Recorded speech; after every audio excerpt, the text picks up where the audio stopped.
The night sky above Kaya Prime was aflame. Mara Lawn stood on the cracked balcony of the shattered habitation tower, her hands trembling against the scorched railing as she gazed at the burning heavens. Once, the Orion Spur had been humanity's crown jewel, a scattering of thriving colonies, glittering trade ports, and research stations humming with ambition. Now it was a graveyard. Flames drifted in orbit, visible even to the naked eye. Hulks of shattered carriers spun silently across the void, their dying engines flickering like candles in a storm. The alien fleets had passed through days earlier, carving their devastation with methodical precision. Kaya Prime had not been a battlefield, it had been a demonstration. The invaders had erased entire cities with a single gesture, burning the sky to remind humanity of its fragility. Mara's throat tightened as she held back the sob clawing its way to the surface. She could still smell the acrid smoke that had carried through the air when the planetary defense grid had collapsed. She had watched friends, neighbors, her own family torn apart by the descending fire. The memory of her younger brother's last scream was etched forever in her ears. And yet here she was, still alive when so many were gone. "Captain," a voice rasped behind her. Mara turned. Joran K staggered into the room, his face pale beneath streaks of soot. His uniform was in tatters, though the insignia of the Colonial Defense Corps still clung stubbornly to his shoulder. He had once been a man of iron composure, but the days since the invasion had hollowed him. "They are gathering in the lower levels," he said, coughing into his hand. "Scavengers, survivors, children, all of them looking to you. They think you can lead them." Mara shook her head, but the gesture was weak, uncertain. "I am no leader. I was a survey pilot. I flew shuttles, that is all." Joran's gaze was steady despite the exhaustion pulling at his features. "It does not matter what you were. What matters is what you choose to become." The words struck her harder than the alien bombardments had. Mara looked once more at the burning sky, at the skeletal remains of ships drifting like ghosts. She remembered her brother's voice, her mother's laughter, the endless chatter of markets now silenced forever. Something in her chest ignited, not the searing flame of grief, but a quieter fire, a fire of refusal. "We are not finished," she whispered. Then louder, "We are not finished. If they think humanity will vanish into dust, they are wrong. If they believe we will bow, they are wrong. We will endure, Joran. We will endure, and we will rise." Joran's shoulders sagged with relief, as though he had been holding his breath for days. For the first time since the invasion began, Mara allowed herself to believe her own words. Somewhere beyond the burning sky, alien civilizations played their games of power, indifferent to the billions of human lives they had extinguished. But humanity had always been underestimated. Unlike the ancient species of the galaxy, who grew complacent in their age and arrogance, humans thrived in adversity. They clawed survival from ashes, built homes in deserts, turned wastelands into gardens. They did not give up. The survivors of Kaya Prime would rise from the ruins. And when humanity finally struck back, the galaxy would remember that fire does not die easily, it spreads. The survivors gathered in the cavernous halls beneath what remained of Kaya Prime's central tower. The floor was coated with a thick layer of dust, ash, and the remnants of shattered lives. Yet in that dim light, something remarkable stirred, humanity refusing to kneel. Mara moved among the frightened and weary, her eyes scanning faces twisted by fear, grief, and exhaustion. There were children barely old enough to remember the sky before it burned. Elderly humans whose joints ached and whose hearts had been broken multiple times. Engineers, scholars, traders, all had been reduced to shadows, yet all clung stubbornly to life. Joran stepped up beside her. "We need a plan," he said. "If we stay here, we will die slowly. The planet is scarred, the atmosphere unstable. The alien forces may return. We need ships, supplies, and a destination." Mara's jaw tightened. She had once piloted survey shuttles across uncharted systems, mapping star clusters for trade and habitation. Now that knowledge was their lifeline. "The old stations in the Vale cluster," she said. "There are orbital platforms designed for research and survival. long-term isolation. If we can reach them, we can regroup, salvage what we can, and fight back. Joran finished for her. She nodded. Exactly. We may be small, weak, and broken, but we are still human. And humans have a habit of surprising those who think they are finished. The first problem was transportation. Kaya Prime's space yards had been obliterated, and the remaining vessels were scattered wreckage. Mara and a small team of engineers, pilots, and technicians scavenged the debris of the shipyards, searching for anything that could still fly. Old freighters, corvettes, even cargo shuttles once meant to ferry minerals now became their salvation. The process was grueling. They stripped engines from ships that would never leave the ground, rewired control systems with jury-rigged circuits, and scavenged fuel reserves that were more dangerous than plentiful. Many nights, they slept beside failing engines, listening to the groans of metal under stress, praying they would not wake to a catastrophic explosion. Yet hope grew among the survivors. Children learned quickly how to patch hull breaches, how to ration food and water, how to read the stars. Elders shared stories of humanity's history, of resilience in the face of disaster, wars, plagues, famines, each conquered not by strength alone, but by stubbornness, ingenuity, and unity. Finally, after weeks of relentless work, the first vessel was ready, a patched-up freighter large enough to carry 50 souls, its engines sputtering but alive. Mara climbed into the cockpit, Joran at her side, and the gathered survivors held their breath as the ship roared to life. The departure was not silent. As the freighter lifted, flames still licking the horizon, Mara felt the weight of every life she carried. Behind them, Kaya Prime smoldered, a graveyard of what had been, a reminder of what they were fleeing. Ahead, the void stretched vast and unknowable. Where to first? Asked Joran, checking the navigation systems. The Veil Cluster, Mara replied. We aim for survival. From there, we build. Space was a crucible. The freighter drifted through asteroid fields scarred by previous conflicts, navigated radiation belts, and dodged wandering debris from destroyed colonies. Mara's skill as a pilot was pushed to its limits, but human adaptability proved extraordinary. Systems failed, engines overheated, and yet piece by piece, they overcame each obstacle. The journey became a lesson in human endurance.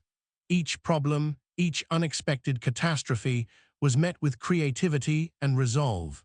When life support systems failed, engineers rigged rudimentary but functional replacements. When supplies dwindled, scavengers risked salvage operations on drifting derelicts.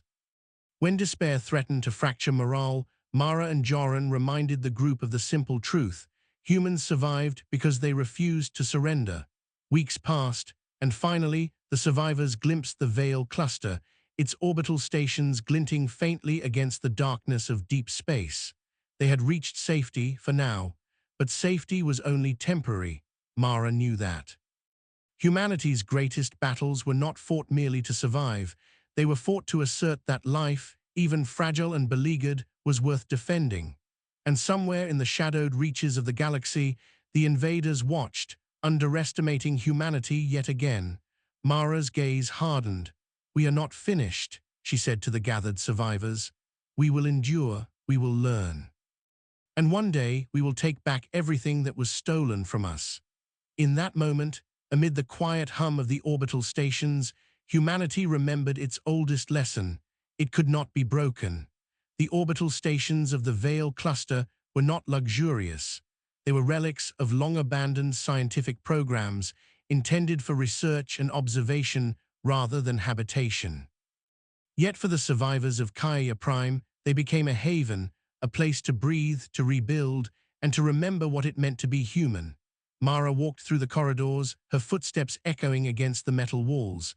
The air was recycled, filtered, and far from fresh, but it carried no smoke.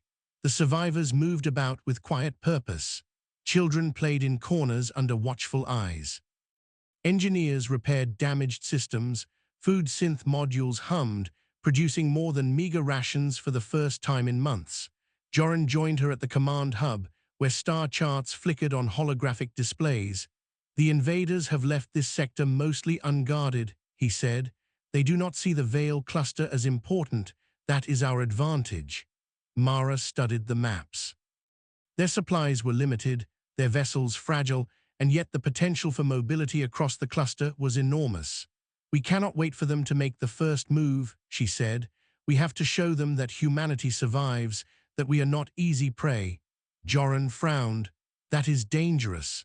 The alien powers have fleets capable of annihilating entire worlds. One wrong move and we die, Mara finished, her voice steady. Yes, but one right move, one bold strike, and we begin to change the story. Humans do not wait to be saved. We act, we endure, and we fight. Their first act of defiance came in the form of a salvage operation.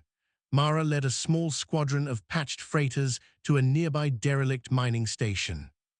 According to outdated records, it contained reserves of antimatter fuel and engineering tools, critical resources for survival and repair. The approach was tense.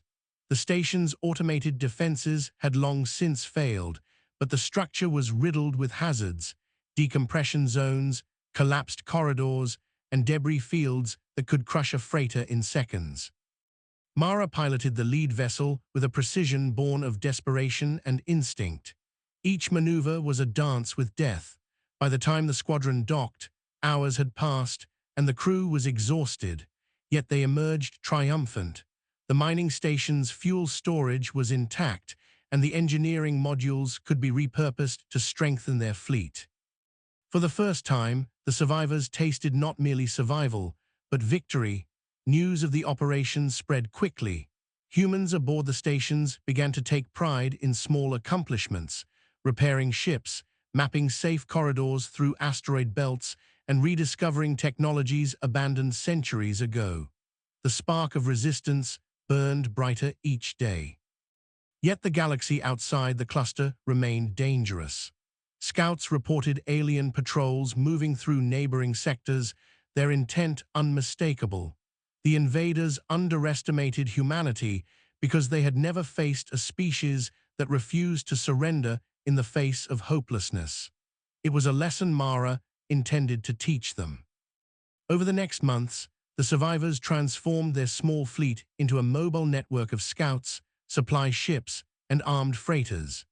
Each vessel was outfitted with improvised weapons, repurposed mining lasers, missile pods salvaged from destroyed stations, and electromagnetic pulse projectors jury-rigged from laboratory equipment. Against conventional fleets, they would be outmatched.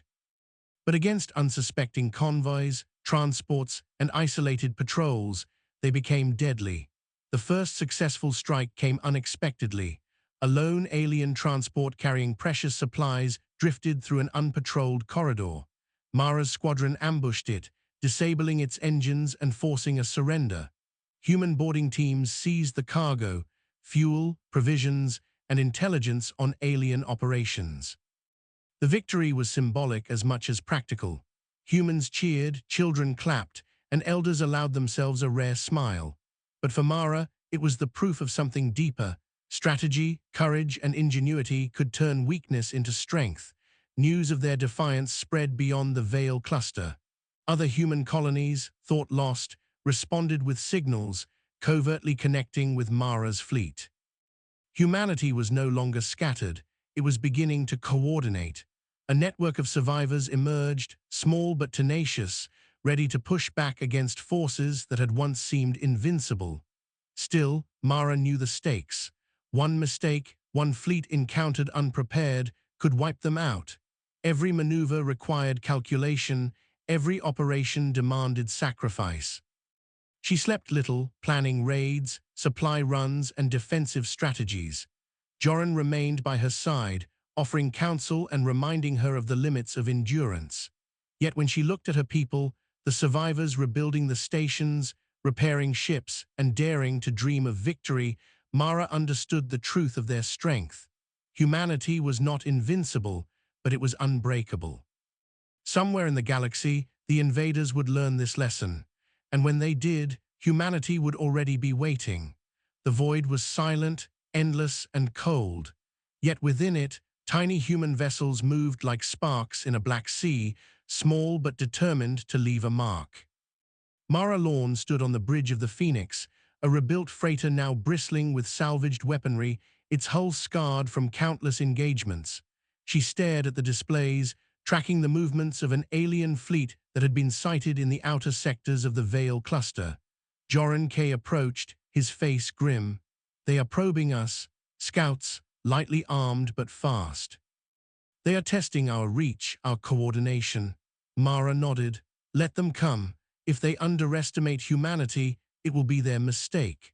The first contact came at the edge of an asteroid belt. Alien fighters darted from behind rocks and debris, attempting to ambush Mara's squadron. But human ingenuity turned the terrain to advantage. Mara's ships twisted through narrow passages that larger alien craft could not navigate, ambushing the attackers with boarding drones and concentrated fire. The fight was chaotic. Explosions rippled through the asteroid field, lighting the black void with sudden brilliance. Human crews adapted on the fly, repairing damaged engines mid-battle and rerouting power to weapons systems. When a freighter's shield failed, a boarding team latched onto the alien craft, forcing a surrender and seizing additional supplies. Victory was not without cost.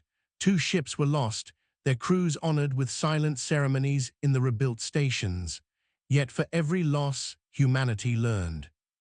Every battle taught them to move faster, anticipate enemy tactics, and exploit the weaknesses of a civilization that had never expected resistance from the species it considered weak and expendable.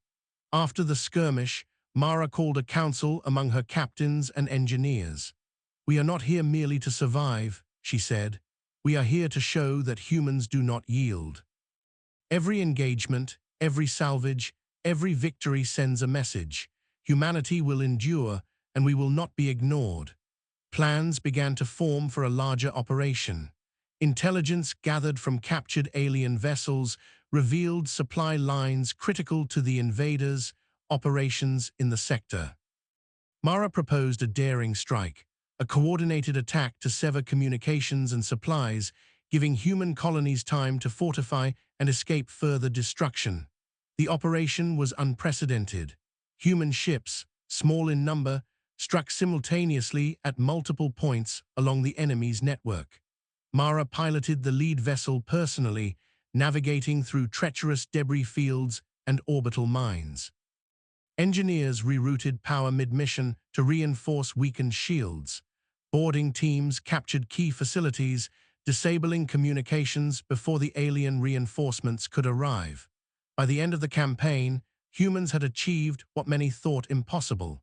Entire supply convoys were lost, alien patrols were scattered, and intelligence revealed weaknesses in the enemy's broader strategy. For the first time, humanity was not merely surviving, it was influencing the balance of power. In the aftermath, survivors returned to the Vale cluster with supplies, prisoners, and critical intelligence. The children played among the recovered equipment, laughing as the adults prepared ships for the next operation. Mara watched them and felt something she had not felt since before the invasion, hope. Yet she also understood the fragility of their position. The galaxy was vast, and alien powers were patient. Each victory was a spark, but they were still surrounded by civilizations older, larger, and infinitely more powerful. Humans were small, but their fire was unmatched. Joran spoke softly beside her. "Do you think they understand what they face now?" Mara smiled faintly. "They will. Humans have a habit of surprising those who believe they are finished. We are not just surviving anymore. We are reminding the galaxy why humanity matters." Somewhere beyond the Vale cluster, the alien leadership convened. Reports of human defiance had reached their ears, and for the first time, they regarded the species with something bordering on caution. It was not fear, not yet, but it was the recognition that humanity's stubbornness could not be ignored. And that recognition, Mara knew, was exactly what humans needed. The next phase would be harder. Entire fleets, coordinated attacks, and interstellar diplomacy awaited. But for the first time in months, Humanity had shifted from prey to predator, not because they were the strongest nor the fastest, but because they refused to surrender. They endured, they adapted, and they fought with a relentlessness unmatched in the galaxy. The spark had become a flame. The galaxy had long regarded humanity as weak, fragile, and inconsequential. Fleets larger than entire human colonies could have destroyed them without hesitation, yet the survivors of HFY Prime and the scattered colonies of the Vale Cluster had proven otherwise. Mara Lorne stood in the central command chamber of the Phoenix, now a symbol of human ingenuity and endurance. Around her, captains and engineers bent over star maps, holographic projections of alien patrol routes, and schematics of captured vessels. Humanity was no longer reacting, they were planning, and their strategy was audacious. "This is our chance," Mara said, voice steady and commanding. "The alien supply lines are vulnerable. Their patrols are stretched thin across multiple sectors. If we strike decisively, we can force them to divert resources and give other human colonies breathing room. But we cannot act recklessly. Precision and timing will be our weapons." Joran K. leaned over a projection table. "We need allies.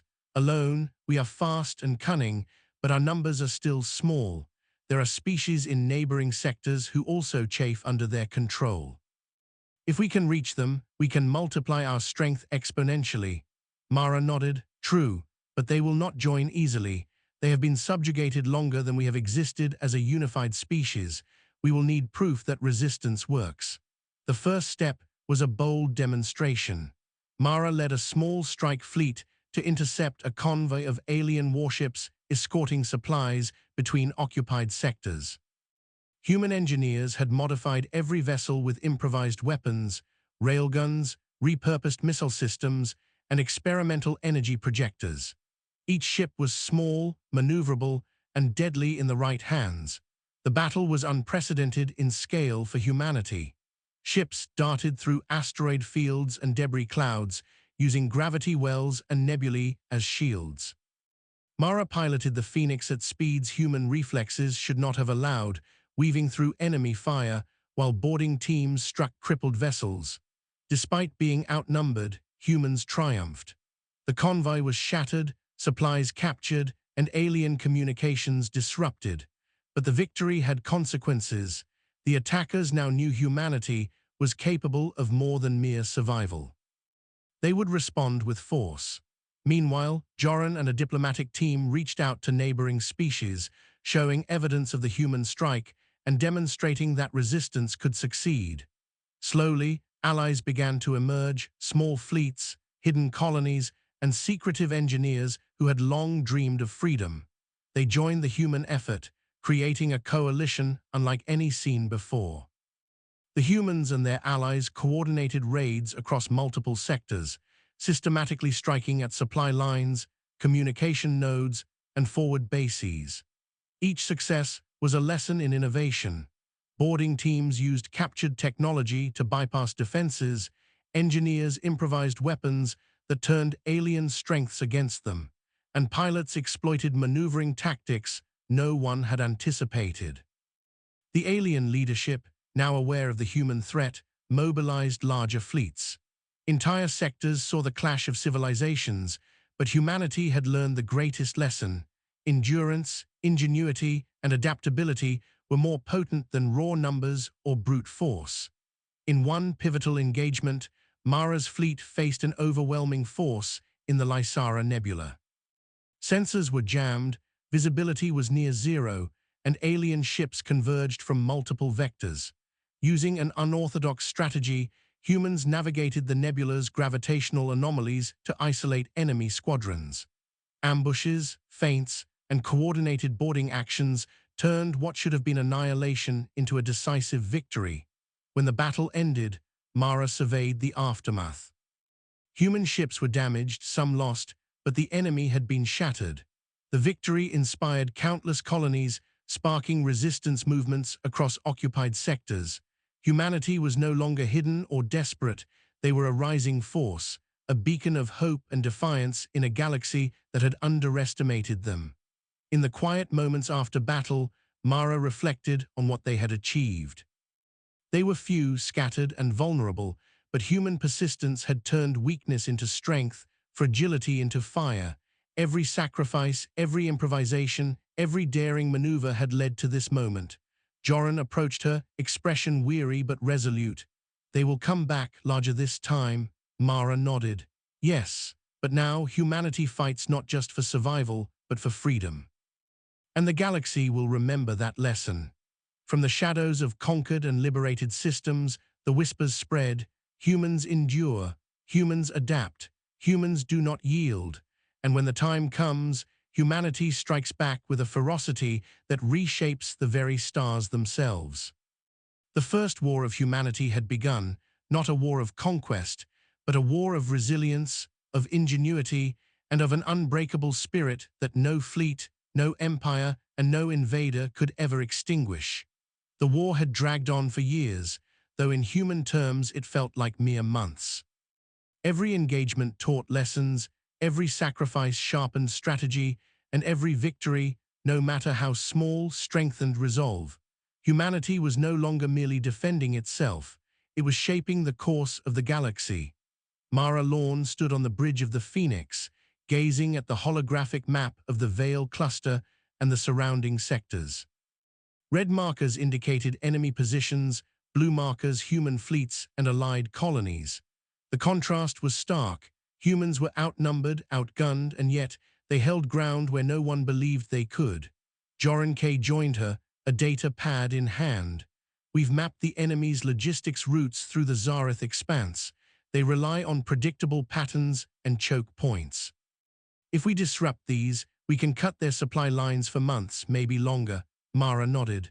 "Then that is what we will do, prepare the fleet. We strike at dawn."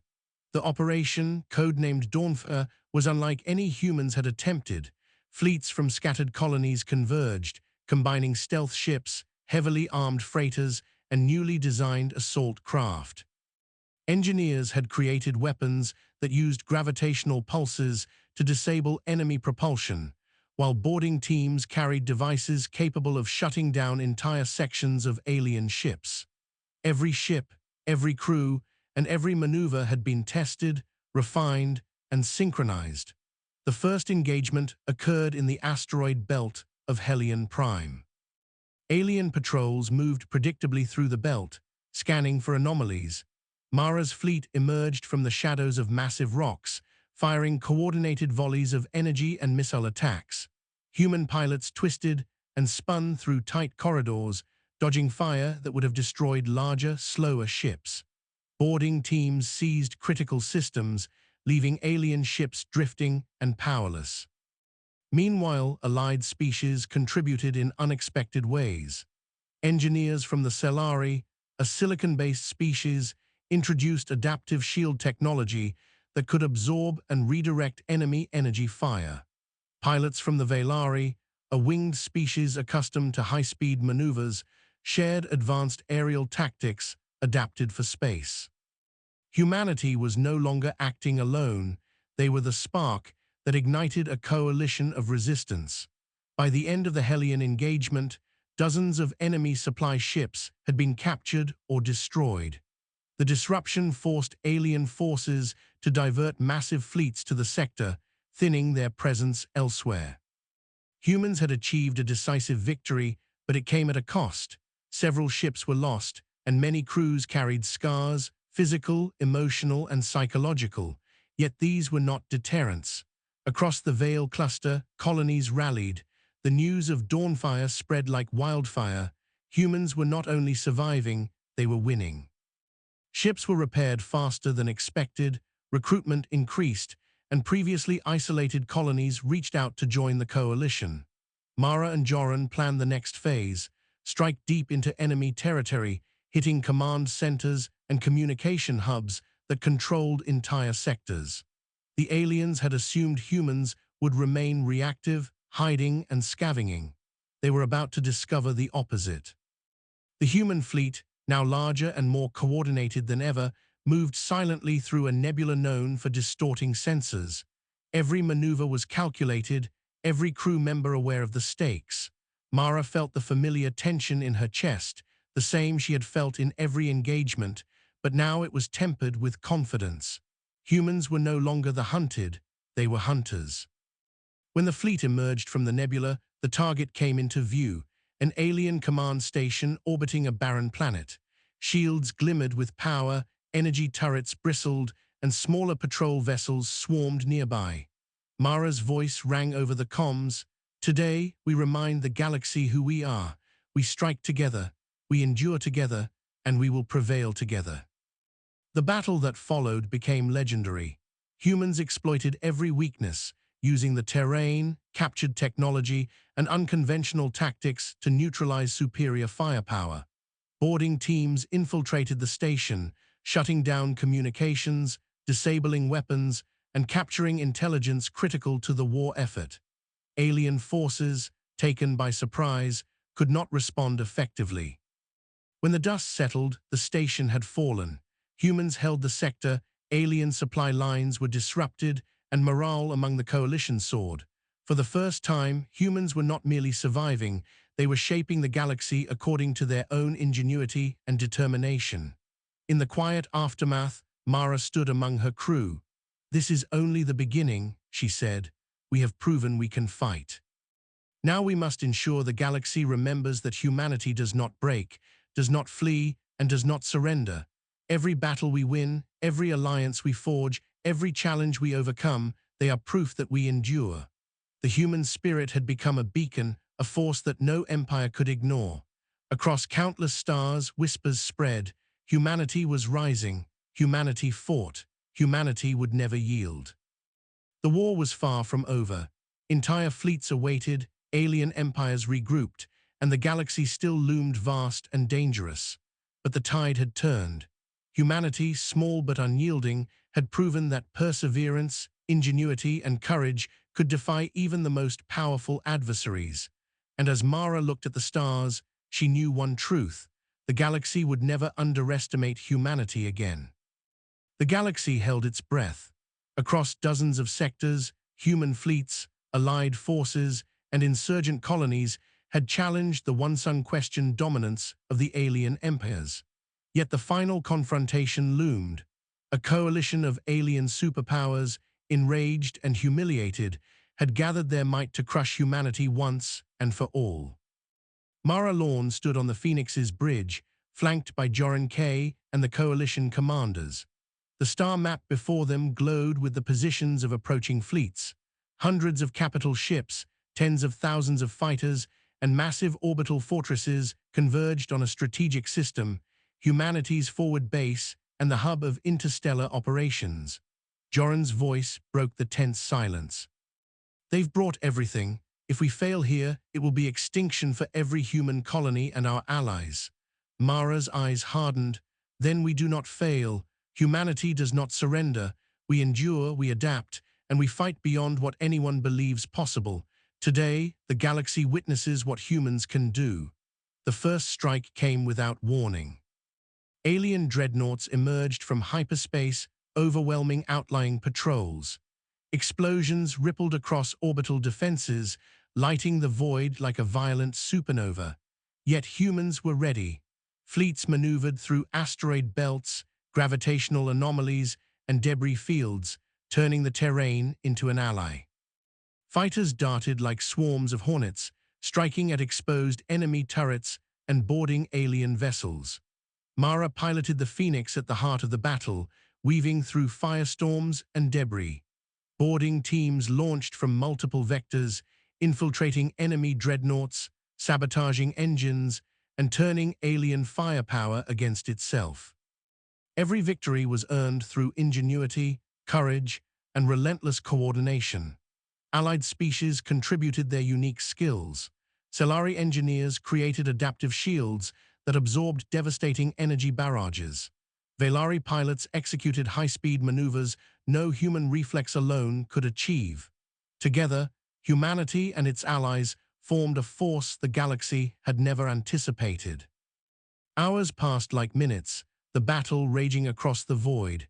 Entire sectors trembled under the clash of fleets. Yet humans remained unbroken. Each setback was countered with improvisation. Ships repaired mid-combat, weapons reconfigured on the fly, and strategic retreats became feints that lured enemy squadrons into traps. In a pivotal moment, Mara ordered a daring maneuver, a coordinated assault on the alien flagship. The vessel was massive, bristling with weapons, and defended by countless fighters. Yet Mara exploited an overlooked blind spot in its sensor array, piloting the Phoenix directly into the heart of the enemy formation. Boarding teams breached the hull, disabling critical systems and broadcasting confusion through the alien ranks. The flagship's fall triggered a chain reaction. Alien fleets, disoriented and leaderless, faltered. Human and allied forces pressed the advantage, cutting through supply lines, isolating reinforcements, and forcing a retreat. The once invincible empires were routed, their dominance shattered by species they had long underestimated. When silence finally fell across the battlefield, the scope of human achievement was clear. Entire sectors liberated, countless colonies freed, and the coalition's unity stronger than ever. Humans had not only survived, they had triumphed, reshaping the political and military landscape of the galaxy. Mara gazed at the stars, exhausted but resolute. We have endured every hardship, faced every threat, and defied every expectation. Humanity has proven that resilience, courage, and ingenuity are forces greater than numbers or technology. The galaxy has witnessed what we can do. Joran placed a hand on her shoulder. This is only the beginning. Humans will rebuild, strengthen, and protect what we have won. The galaxy may have underestimated us, but never again. Across liberated worlds, the news spread. Humans were no longer scattered survivors or rebels, they were a legend. They had endured famine, invasion, and isolation. They had adapted, learned, and conquered adversity. The human spirit had become a beacon, inspiring countless civilizations to rise, resist, and fight for freedom. In the quiet aftermath, Mara walked among her crew and allies, seeing not only warriors but engineers, pilots, and diplomats, ordinary beings who had achieved extraordinary feats. The battles had tested them, honed them, and forged an unbreakable resolve. Humanity's place in the galaxy was no longer tentative or fleeting. It was permanent, recognized by friend and former foe alike. And as Mara looked to the stars, she knew one truth above all. The crucible of hardship had not destroyed humanity. It had strengthened them. It had proven beyond doubt that no challenge was too great, no enemy too formidable, and no odds insurmountable for a species that refused to yield. The galaxy had learned a lesson it would never forget. Humans endure, humans adapt, humans prevail. The war had ended, but the work was far from complete. Across liberated sectors, human and allied fleets patrolled space lanes, ensuring that peace would endure. Planets that had once cowered under alien rule now buzzed with activity. Colonies rebuilt, trade resumed, and scientific research flourished. Humanity's presence was no longer a fragile outpost, but a foundation for a thriving interstellar civilization. Mara Lorne stood on the bridge of the Phoenix, not as a commander readying for battle, but as a witness to history. Below, planets glimmered with life, and fleet movements coordinated trade and security rather than combat. Her eyes rested on a holographic display of the galaxy, a network of human and allied colonies connected by roots of commerce, diplomacy, and shared knowledge. Joran K. approached, holding reports from the sector councils. We've stabilized the sectors we liberated first. Human colonies are thriving, and our allies are beginning to integrate governance and defense protocols. The galaxy is starting to view humanity not as a threat, but as a protector. Mara smiled, though her expression was tempered by reflection. We've come far, Joran. From scattered survivors hiding in the shadows to leaders of a coalition that spans sectors, it's hard to believe how much has changed. The Phoenix descended toward Hellion Prime, where the first major human colonies had been rebuilt. Cities stretched across continents, powered by technologies adapted from the aliens themselves. Orbital platforms monitored weather, trade, and security. The scars of war remained, but humanity had learned to thrive in their presence, turning devastation into opportunity. On the surface, children played amidst the ruins of what had once been battlefields.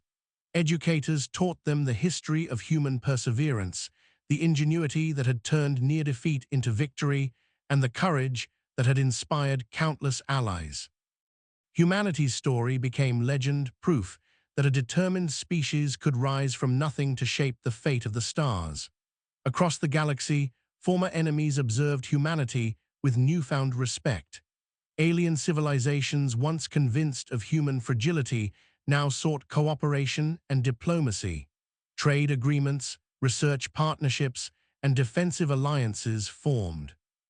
The galaxy was no longer a landscape dominated by fear.